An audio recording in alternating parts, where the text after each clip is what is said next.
छोटे से शहर में सीमा पानीपुरी का ठेला लगाकर अपना और अपनी छोटी बहन का पेट पाल रही थी।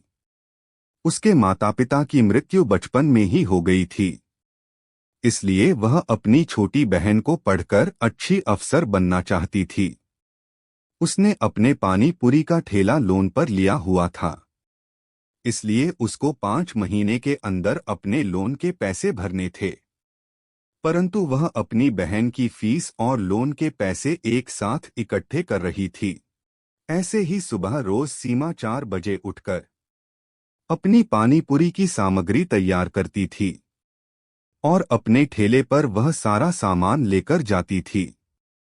वहीं छोटे से शहर में रहती थी मछली बहू, जिसको पानी पूरी खाए बिना रात को नींद नहीं आती थी। वह हफ्ते में 2-3 बार अपने पति के साथ सीमा की पानी पूरी खाने आया करती थी और उससे बातचीत करती थी।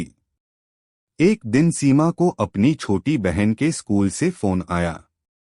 वह भागकर हॉस्पिटल गई। उसके अध्यापक ने बताया कि उसको अचानक से चक्कर आ गए थे। सीमा को अपनी बहन की चिंता होती है, परंतु वह उसे घर में बिठाकर अपने ठेले पर वापस जाती है। वह अपने ठेले पर जाकर देखती है, उसका सारा सामान बिखरा होता है और वह बैठकर रोने लगती है कि तभी बारिश शुरू हो जाती है। वह घर जाकर अपने पैसे गिनती है, लेकिन उसके पास 1500 रुपए ही होते हैं।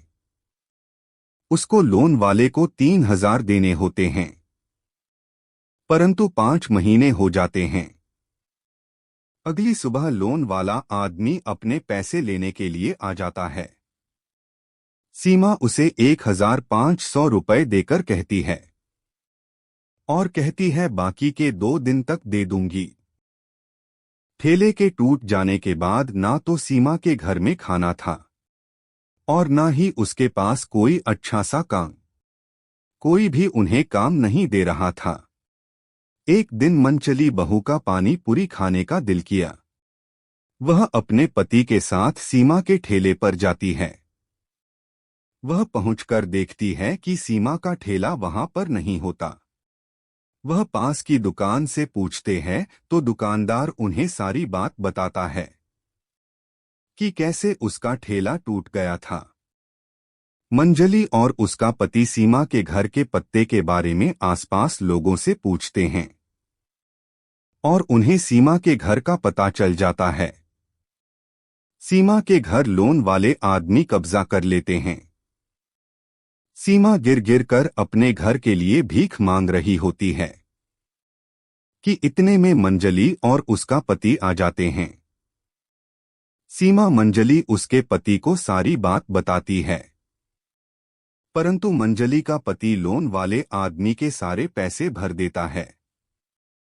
सीमा मंजली के पति को हाथ जोड़कर धन्यवाद करती है। मंजली और उसका पति अपने घर की ओर निकल पड़ते हैं। परंतु दुख की बात तो यह थी कि सीमा के पास अब भी कोई काम नहीं था। अगली सुबह मंजली सीमा के घर आती है। उन्हें बिना बताए कहीं ले जाती है। मंजली और उसके पति ने सीमा को एक नया ठेला पानी पूरी का दिया था, जिसे देखकर सीमा बहुत ही ज्यादा खुश हो जाती है और मंजली के पति के पैर पड़कर उनका धन्यवाद करती है और कहती है कि वे इस ठेले पर इतनी मेहनत करेगी और आपका सारा पैसा लौटा दूंगी। उसे दिन के बाद सीमा अपने ठेले पर इतनी मेहनत करती है कि वह मशहूर हो जाती है। सीमा पानी पूरी वाली का नाम इतना प्रसिद्ध हो जाता है कि लोग दूर दूर से उसके गोलगप्पे खाने के लिए आते हैं। परंतु एक दिन सीमा छुट्टी करके मंचली और उसके पति के घर जाती है। वह उनके घर जाकर मंजली के पति को सारे पैसे वापस कर देती है, परंतु मंजली उसे मना करती है। मंजली की नजरों में सीमा एक आत्मनिर्भर लड़की है, इसलिए मैं उनसे पैसे ले लेती है। दोनों दो बहनें चल देती हैं।